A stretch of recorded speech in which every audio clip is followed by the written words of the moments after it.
Nyakubahwa Musenyeri Kazimiri, intumwa ya Karidinali, basaserodoti, bihaye Imana, bavandimwe bo muri komite ku rwego rw'igihugu, bavandimwe ba karisimatike, nimugireho mutagatifu.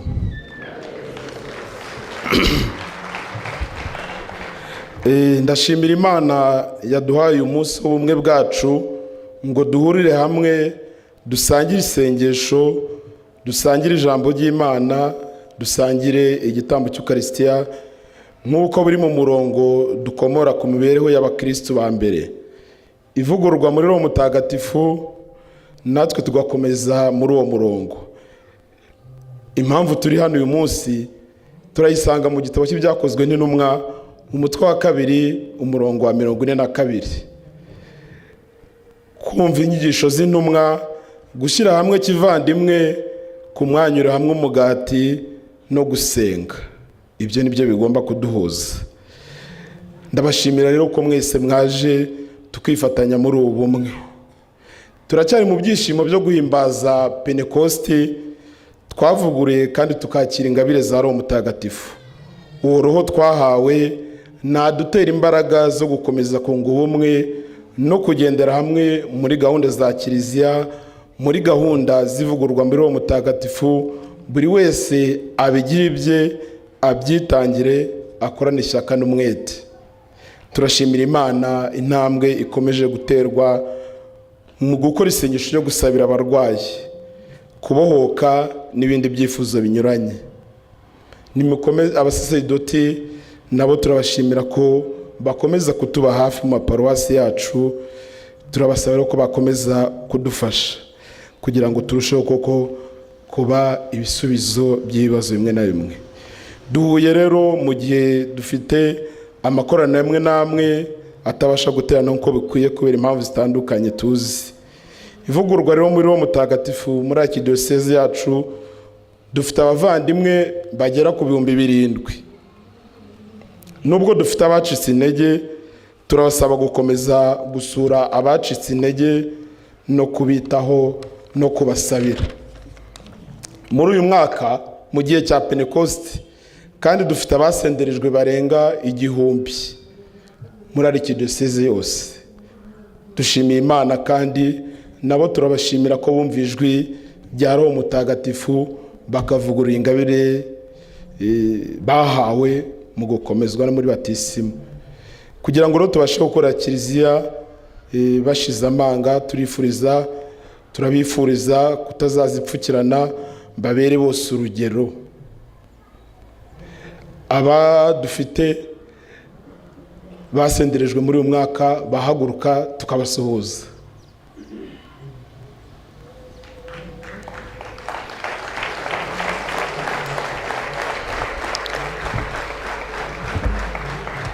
Ego mwicara, ntabwo baje bose ariko abaje turabashimiye. Nk'uko rero twabyemeje imbere y'umushumba wacu ubwo twizihizaga yubile ivugururwa muri Roho Mutagatifu, twiyemeje gushyira imbaraga mu gushinga amakoraniro y'abana n'urubyiruko. Nabo baje ari benshi. Abana n'urubyiruko bari hano bahaguruke badusuhuze. Abana n'urubyiruko n'abanyeshuri ubwo barimo.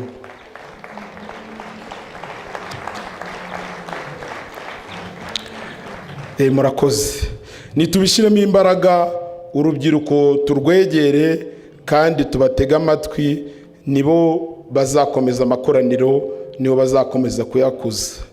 Ariko si ibyo gusa, turebe nuko hari byinshi bibatwara bibayobya, tugomba kubarinda, tubatoza isengesho no kumenya kwifata bakiri batoya.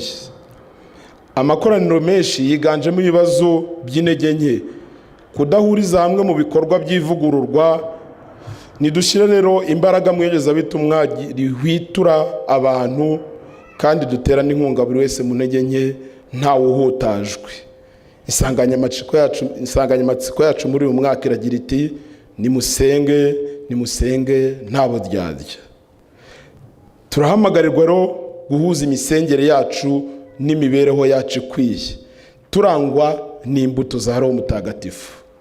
Abanyagalati, ibaruwa Pawulo nimwandikiye Abanyagalati umutwe wa 5 umurongo wa 23 kugeza ku wa 25.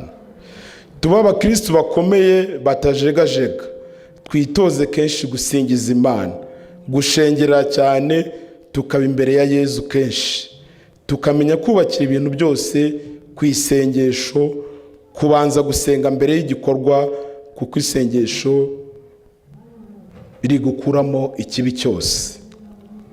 Bikira Mariya Kibeho ati, abantu ntibagisenga, n'abasenga ntibasenga uko bikwiye. Bavandimwe banjye, uzamenya gusenga ubikora, ubirimo, kuko ntabwo byizana, urabyitoza ukabyiga. Gusenga ni ukwitegura imbere n'inyuma. Gusenga ni ukubahiriza igihe wageneye isengesho. Mutagatifu Tereza w'i Calcutta yaravuze ati, uzakore byose ariko umwanya w'isengesho ntuzakoreho, kuko umukristo nukora ariko akanasenga, umwanya w'isengesho ntuzakoreho. Gusenga rero ni ukubivana mu magambo ukabishyira mu bikorwa, ni ukuzirikana ijambo ku rindi.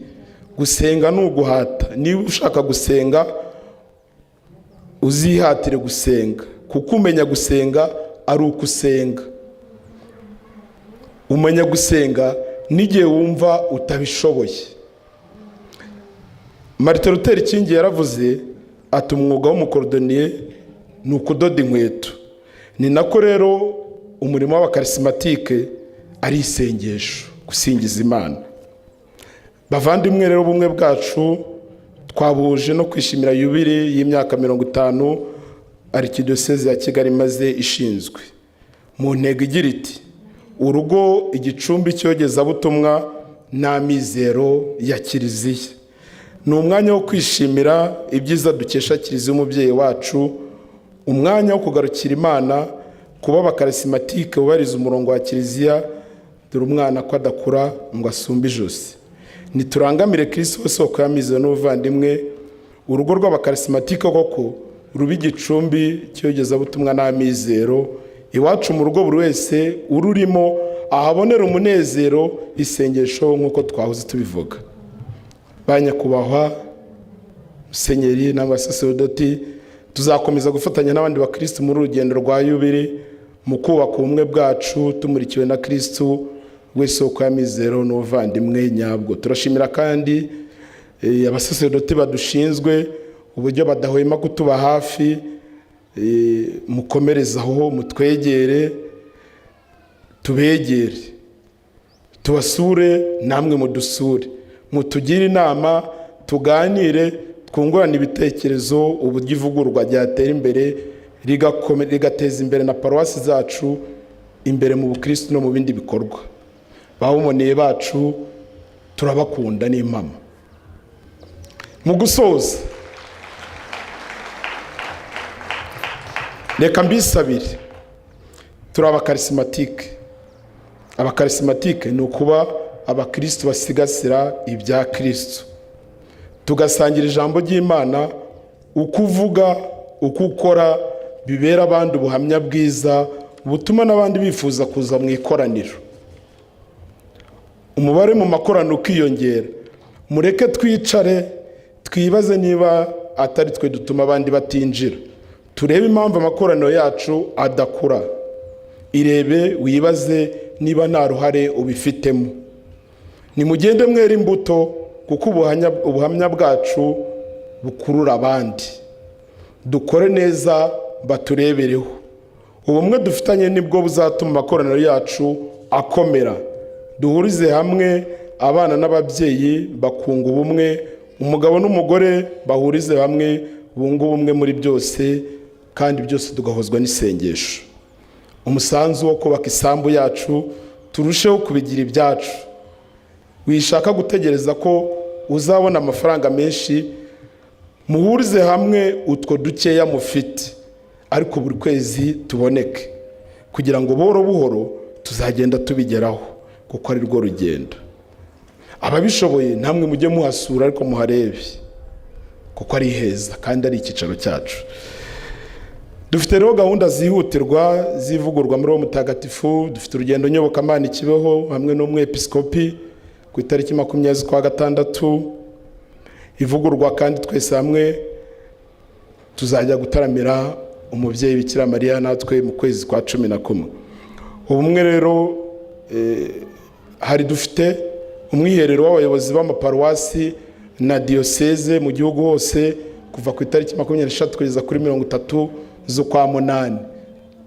Musabire uwo mwiherero uzagende neza. Twiteguye nanone kwizihiza yubiri y'imyaka 60 y'abakarismatike ku isi umwaka utaha. Ndumva bazaduha uko tuzagenda tubyinjiramo. Soje rero nshimira buri wese wakoze ibishoboka byose kugira ngo ubumwe bwacu bugende neza. Hari umwigisha wacu wavuye ku Nyundo n'uwo bazanye, turabashimira cyane ukwitanga kwabo. Hari abajambo badufashije mu isakristiya no mu yindi mirimo yose, turabashimira. Turashimira abahereza, tugashimira n'abasomyi. Mwabonye ko ari abana bakiri bato bari mu ivugururwa. Turagashimira abaririmbyi, korali yaturirimbiye ya Saint Michel. Tugashimira protocole paroisse ya Kicukiro, logistique Kabuga, Gikondo na Muyumbu n'abandi bagiye badufasha mu buryo butandukanye buri wese ko yagiye yitanga.